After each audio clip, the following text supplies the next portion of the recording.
Happy Wednesday. Welcome into Send It In, presented by BetMGM here on the BetMGM network. Got a great show coming up for you guys today on this Wednesday, as always here on Send It In. Mixing it up, talking a little bit of everything. Great golf tournament kicking off tomorrow at Torrey Pines, the Genesis Invitational. Going to do a little golfing with Glasser here coming up in a little bit. Also, we're going to dive into the Arizona Diamondbacks today, starting our MLB previews. We've looked at the Dodgers, the Padres. Now we're going to look at the Diamondbacks. Lucy Burdge going to join us for Lions Den, get her thoughts on Major League Baseball. We got pitchers and catchers reporting this week. And then after a great night of college basketball last night, with Bama being our only loser, we turn our attention to tonight's slate. Another pretty solid slate in college hoops. We'll give out some best bets, then we'll wrap everything up with our favorite plays of the day. As always, any questions, any comments, any thoughts that you guys have for us, make sure you're following us at the BetMGM Network. You can watch us on Twitch, on YouTube. You can watch us on X as well. Send in any questions that you guys have for us on this Wednesday. And if you miss any part of the show over the next 30 minutes, make sure you're checking out the Send It In podcast, available wherever you get your podcasts. Let's get this thing rolling on a Wednesday. Glasses in session.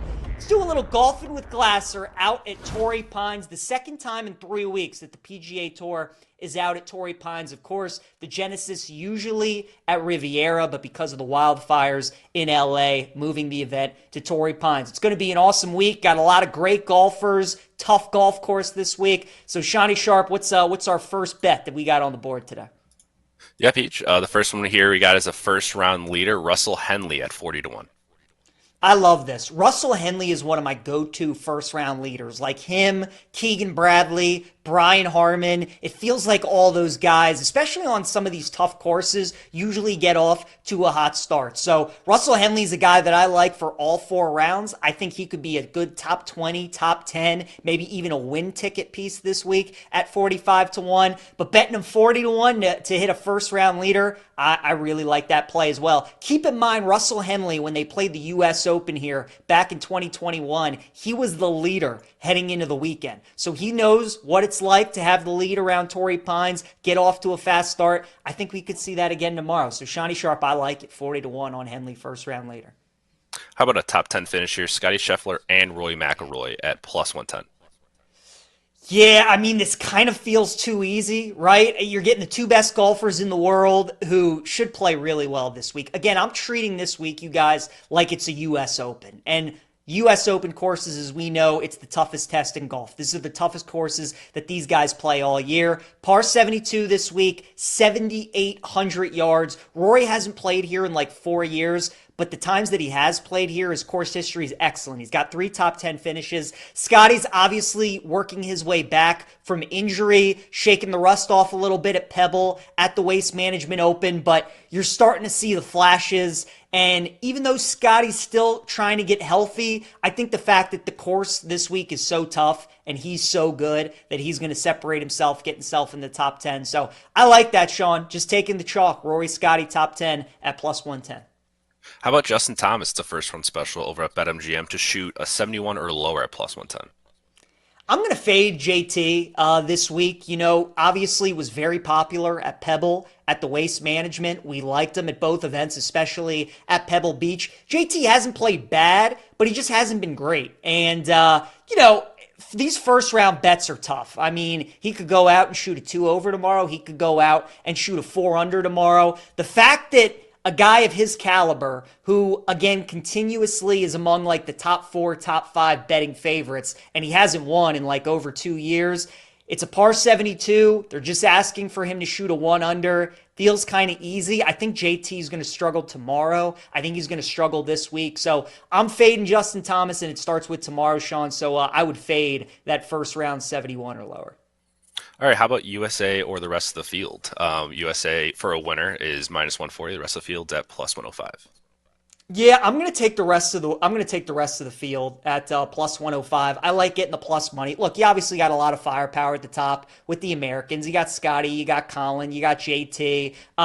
But, this is a shorter field this week. It is a tougher event. I talked about yesterday, the Australians tend to play really well here at Torrey Pines because of the POA grass. This is the stuff that they grew up on. So when we get to California, a lot of these international guys do enjoy playing on these golf courses and tend to play pretty well. So I like the plus 105. I think that would be the bet rather than laying the juice with the U.S., Sean. So I'll take the rest of the field. All right, how about top 20 finishes here? Adam Scott to finish in the top 20, plus 140, or Harris English to finish in the top 20 at plus 138. Yeah, it's a tough. I like both these guys this week. Harris English won here 3 weeks ago when it was the Farmers Insurance Open. He finished in the top 20 when the U.S. Open was here back in 2021. So not only has he proven that he can play at Torrey Pines when it's its toughest, but he obviously just won 3 weeks ago. So you got to feel like he feels great coming in to this event. Adam Scott at this age is still one of the elite ball strikers in golf, still one of the sweetest swings in the game of golf, and he tends to play better at difficult golf courses. And when it's tougher conditions, they're calling for some rain on Thursday and Friday. So I like both of these guys. If you had to make me pick one, I just take the guy with a little bit more plus money, Adam Scott, plus 140. All right, how about two big names to potentially miss the cut? Jordan Spieth at 4-1 or Will Zalatoris at plus 350?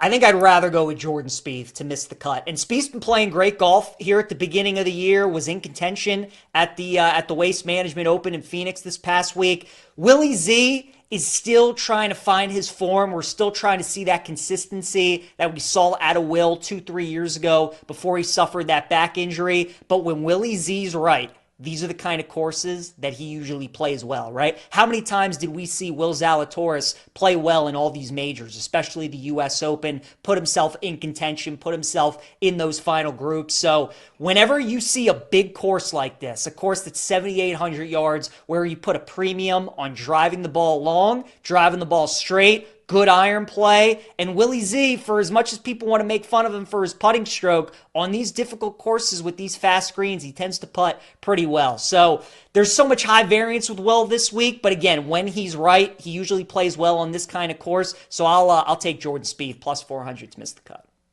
All right, two more here for you, Peach. Top 10 finishes. Taylor Pendrith at plus 275, or where he be now, Tony Finau, to finish in the top 10, also at plus 275. I'm going to go with Pendrith over Finau. And Finau's got great course history at Torrey Pines. He missed the cut when the U.S. Open was here back in 2021. But when they play the Farmer Insurance Open, Finau is usually toward the top of the leaderboard time and time again. So he does have a good track record around Torrey, which makes sense because he's one of the longer hitters on tour. And when Tony's right, he's a great iron player as well. Pendrith is one of those under-the-radar players, though, on the PGA Tour. He's kind of like a poor man's Rory in terms of he can bomb it a mile and he's a great putter, good overall game. I think Pendrith could be a good look this week. So I'll ride with Pendrith, Sean, at plus 275. All right, last one here for you, Peach. Are we wooing with Min Woo Lee to finish in the top 20 at plus 125, or Victor Hovland to finish in the top 20 also at plus 125? I'm going to go with Victor Hovland at plus 125. Hovland is much like Will Zalatoris. Both guys aren't quite right. We aren't seeing that consistency. But when Hovland is right, these are the kind of courses that he was made to play on. He's very much got that Will Zalatoris U.S. Open game. So I love Min Woo. He's a guy that can bomb it a mile. He's got a great game. But I think Hovland, if he's right, might be a good time to buy in on him and Will Zalatoris. Both of these guys, you're getting some good opportunities to bet them top 20 because they're not quite themselves. But these are the kind of courses that if they play well this week, they could find themselves towards the top of the leaderboard. So I would rather go with Victor Hovland. All right, from golf, let's talk a little Major League Baseball, little glass ball here on Send It In. As we continue to roll through the NL West previews, we looked at the Padres and the Dodgers the past 2 days. Time to look at the Arizona Diamondbacks for today. And I got to be honest with you guys, when I was prepping this morning for the Arizona Diamondbacks and I was looking at their odds for what they would do this upcoming season, I've kind of fallen in love with the Arizona Diamondbacks. I think there's a great chance that this could be the sleeper team in baseball for the upcoming season. So much talk about how great the Dodgers starting pitching is, and rightfully so, 1-5. They have the best starting pitching in baseball.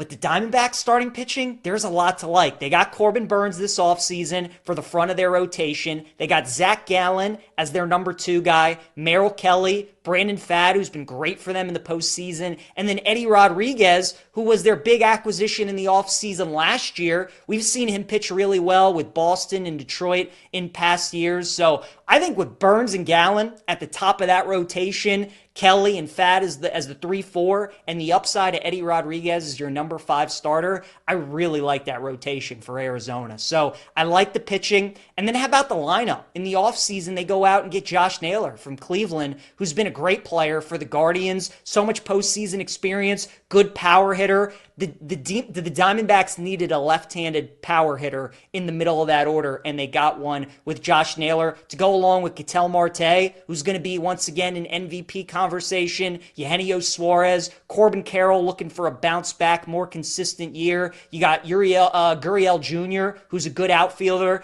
and then one of the top prospects in baseball, Jordan Lawler, their shortstop of the future. They're expecting big things from him too. So Arizona's pitching to go along with kind of the upside of what their lineup could be. I kind of love this Diamondbacks team heading in to this upcoming season. Also have a very good manager in Torey Lovullo as well. Some future bets that I would look at for Arizona.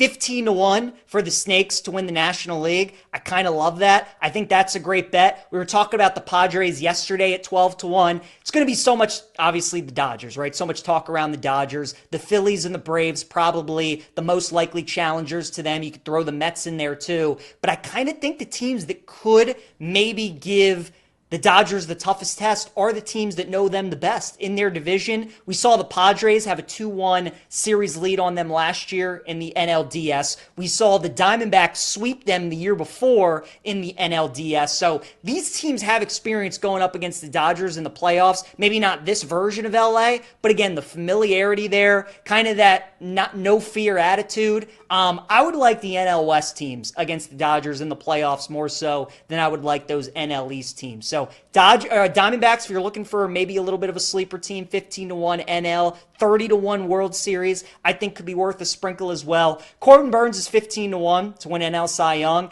and I think just his durability right now is his best asset, right? A lot of times people will talk about your best ability is availability, and that's true with Corbin Burnes. We saw how many great starting pitchers go down last year or miss significant time with injury, and Corbin Burnes is just steady, man. Like, he doesn't get hurt. He's so consistent. He's going to eat up innings, and I think being back home in Arizona is really going to help him. So I like Corbin Burnes, 15-1 for NL Cy Young. I also like Torey Lovullo to win NL Manager of the Year at 18-1. This was a Diamondbacks team that missed the playoffs last year, which you always like when you're betting into the Manager of the Year award. Their win total is sitting at 85.5. So this D-backs team wins like over 90 games, maybe even pushes 100, he's going to be in the conversation in a very tough National League. So I think that could be worth a look at 18-1. The win total, as I mentioned, 85.5 for Arizona. I really like that over, and I like them to make the playoffs as well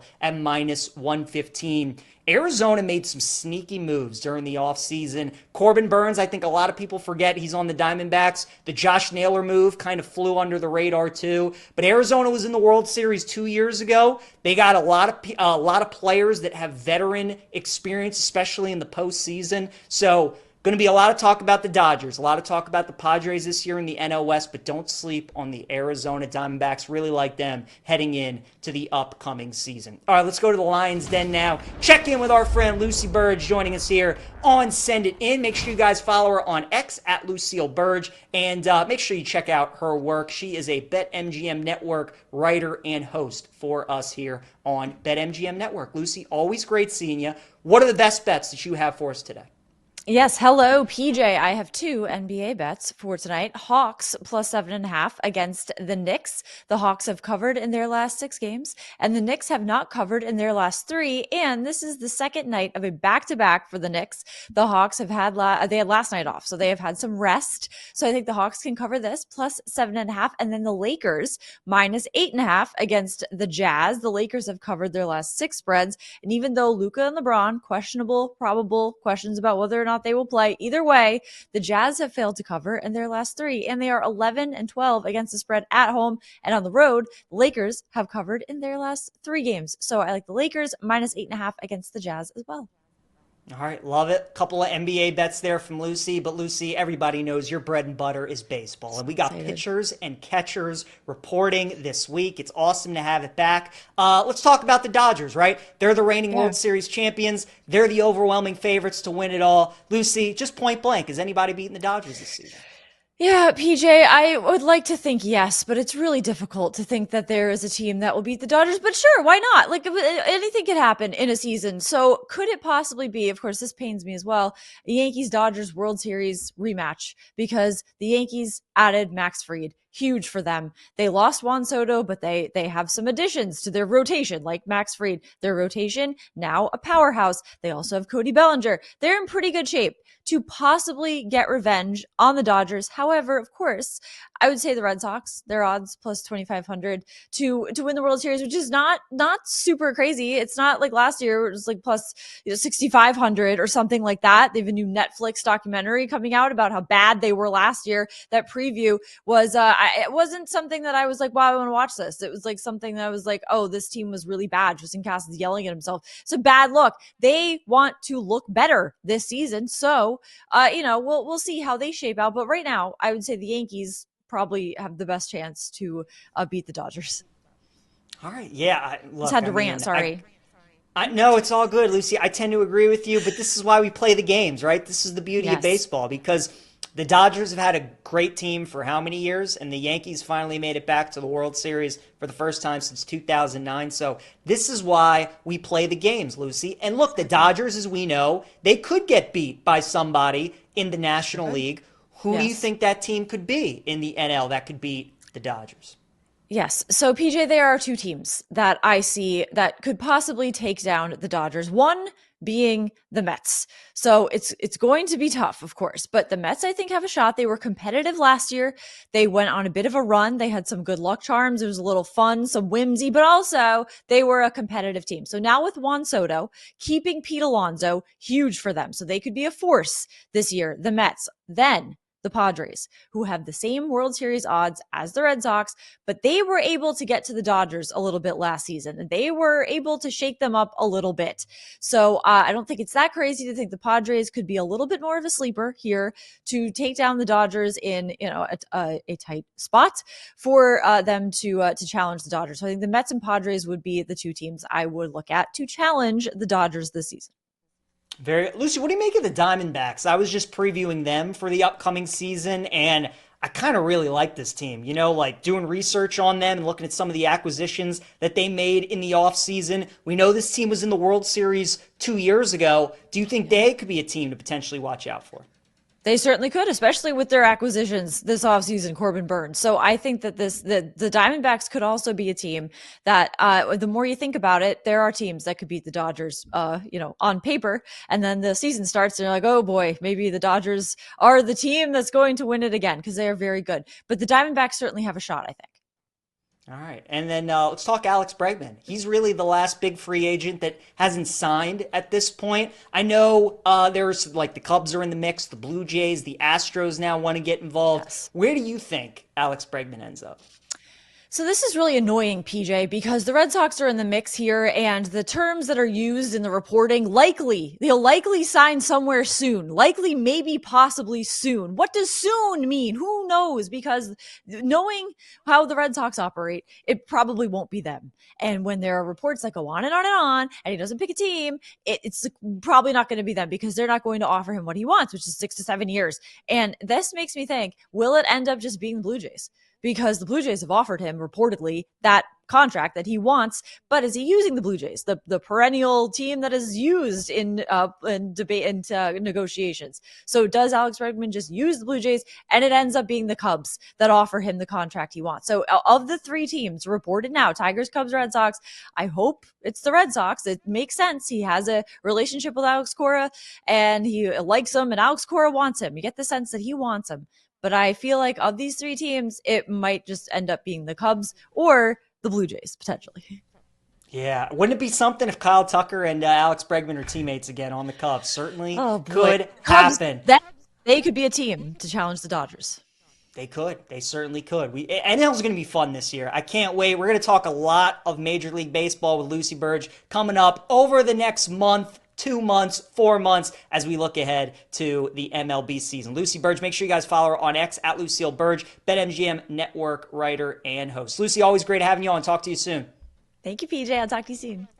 You got it. All right, guys, let's talk some college basketball. We had a great night on the hardwood last night, except for Alabama, because they shot 60% from the field and 60% from three-point range. And when they do that, they're not going to lose to anybody. So that was kind of unfortunate that they couldn't miss last night. But we had a great night. We're going to try and have a great night again tonight, and it's going to start with St. John's and Villanova. And I actually really like a player prop in this game. We're going to go under 21.5 points for Villanova star center Eric Dixon. He's one of the leading scorers in college basketball. He's going up against the number 2 defense in the sport. And look, Rick Pitino's an all-timer, right? And he knows we're going to let anybody but Eric Dixon beat us. St. John's has good defensive big men. They have just guys that they can rotate on Dixon to try and tire him out. So I think Pitino is going to make anybody else but Dixon beat him tonight. I like under 21.5 points for Villanova center Eric Dixon. Then we got Louisville tonight on the road taking on NC State. The Ville 6.5-point favorites with the total of 142.5. I kind of like Louisville in this game. I'm going to be honest with you guys. I think the spread is too short. NC State is a team that can't really score all that well. Their offense is like 130th, according to Ken Palm. Louisville's a team that wants to play fast. They want to shoot a lot of threes, and they want to make a lot of threes. So this is one of those games where if you like NC State, you probably want to bet the under because they're not going to be able to keep pace with Louisville. If you like Louisville, then just delay the points with them because I could easily see them winning this game by double digits. So Louisville had a great start to ACC play. They've kind of gone through a little bit of a slide here, but I think they bounce back tonight. Take care of NC State. I like Louisville minus 6.5. Then we got Xavier minus 2.5 on the road tonight against Providence with the total of 147.5. These two teams are pretty even in my eyes. I honestly think Providence should be the home team in this game, and we're getting Providence as home dogs. I love taking Providence as home dogs at the Dunkin' Donuts Center. They're really tough to beat at home. You guys know me too. If you listen to the network, I love overtime bets, and it feels like whenever these two teams play, it always comes down to the wire. So if you want like a fun 14-1 overtime bet tonight, a little sprinkle, that might be worth a look. But I think Providence takes care of business at home. I really think Providence should be favored. I don't agree with this line at all. Xavier's one of those teams that kind of plays to the level of their competition. They've played really well against St. John's. They played really well against Marquette. They've played UConn tough. But when they go up against kind of the middle tier of the Big East, they tend to play to the level of their competition. I think going on the road tonight, they're going to struggle. I like Providence plus 2.5. Take a money line as well against Xavier. Then we got Washington on the road tonight taking on Ohio State. The Buckeyes 10.5-point favorites with the total of 145.5. There are a couple games in college basketball tonight. There's going to be another one that we get to here in a little bit where we have teams that are kind of middle of the pack in their conference that are laying big numbers tonight. And I usually like fading those teams when they're not used to winning by this kind of margin, right? Ohio State's one of my favorite teams to play or fade when they're at home, especially when they're laying big numbers. I get Washington, middle of the week, has to travel to Columbus, and you never like that when a team has to go west to east or east to west, whatever it may be. But I just don't trust this Ohio State team to win by 11 or more points when they're expected to do so. So I think the Huskies tonight, plus 10.5, I think they're the play. I like them against the Buckeyes. Then, mid-major game of the night. Drake on the road taking on Illinois State. Drake 1.5-point favorites with a low total of 125.5. This total is really interesting because you would think with the total as low as this at 125.5, you would have two great defensive teams. Illinois State ranks like 140th in defense. Drake is like top 70. It's not like we're dealing with the UC Irvine that's top 10 mid-major in all of college basketball in defense. These are two teams that aren't that great on defense. So that tells me that somebody knows something. the fact that this total is as low as it is. I like under 125.5. This line is also very interesting too. You have Drake, who's only favored by 1.5. They are 22-2 this season, yet here they are only favored by 1.5. So a lot of time these mid-major games with these smelly spreads like this, the team that's favored actually has been winning the game, so I'm staying away from that. I would lean Illinois State, though, just because, again, like 22-2, and it's pretty much a pick 'em for them to win the game. Would lean towards the Redbirds, but for me, the under 125.5 is going to be the play tonight. Then we got LSU at Arkansas, the Hogs laying 9.5. This is the other game that I was talking about, right? Don't want to lay 10.5 with Ohio State. I certainly don't want to lay 9.5 with Arkansas tonight against LSU. Arkansas is starting to play better. They're starting to figure it out. They had a great road win at Kentucky. They won at Texas. They lost to Bama by 4 at home. They're playing a lot better. But now they're big favorites. Now they're 9.5-point favorites. They were dogs in all those games that they were playing, and now they're favored, and they're favored big. I think this is a good time to fade Arkansas. I like LSU plus the 9.5. And then finally tonight in the Big 12, we got Arizona State at number 12, Texas Tech. Red Raiders are 16.5-point favorites. I've watched this ASU team a bunch this year. They're a really young, really athletic, really good defensive team. And I just think this is too many points. So I like the under 144.5 in the game. And I also like Arizona State. I think they can keep it within the number. I think they can hang around and keep it close. I just think 16.5 is too many. So I'll take the Sun Devils tonight plus the points against Texas Tech. All right, let's go. PJ's plays are wrap up the show here on Send It In. And we will start with my prop lock of the night, and that is Villanova big man Eric Dixon under 21.5 points tonight against St. John's. Again, you got one of the leading scorers in college basketball going up against one of the top defenses and one of the top head coaches in college basketball. I think Rick Pitino is going to do all that he can to take away Eric Dixon, force other guys on Villanova to beat him tonight. So I like under 21.5 points for Eric Dixon. My dog of the day is going to be LSU plus 9.5 against Arkansas. Again, Arkansas is playing a lot better. They just had a really good road trip winning at Kentucky and at Texas. They played Bama tough. But I like when we get these teams who are used to being underdogs and then all of a sudden they're laying a big number. I think LSU keeps it close tonight. LSU might even be worth a sprinkle on the money line. I'd look at the Tigers plus 9.5 against Arkansas. And then my best bet is going to be Drake, Illinois State under 125.5.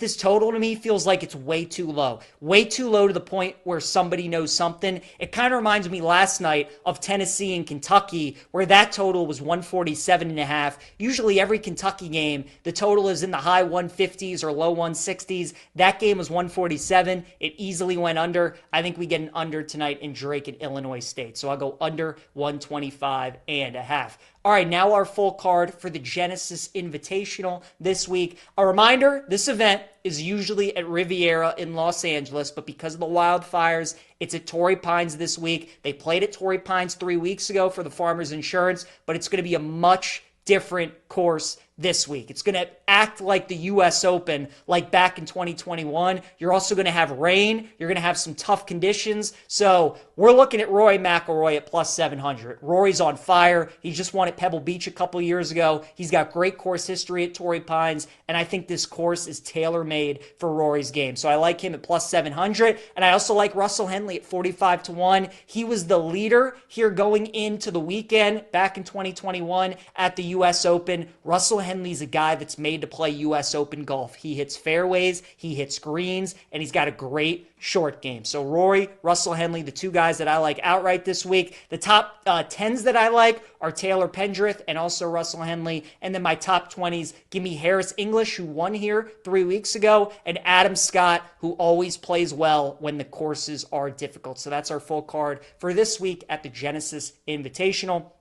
And then once again, our favorite plays for today. Eric Dixon under 21.5 points tonight against St. John's. LSU plus 9.5 against Arkansas. And then give me Drake Illinois State under 125.5. That line is suspiciously low. So I'm going to take the under on Drake and Illinois State. Thanks again to Lucy Burdge for joining us today on the show. Really awesome show. Make sure you guys check out the Send It In podcast. If you missed it, I'm going to be on You Better You Bet today with Nick Costos. I'll see you guys at 3 p.m. Eastern Time.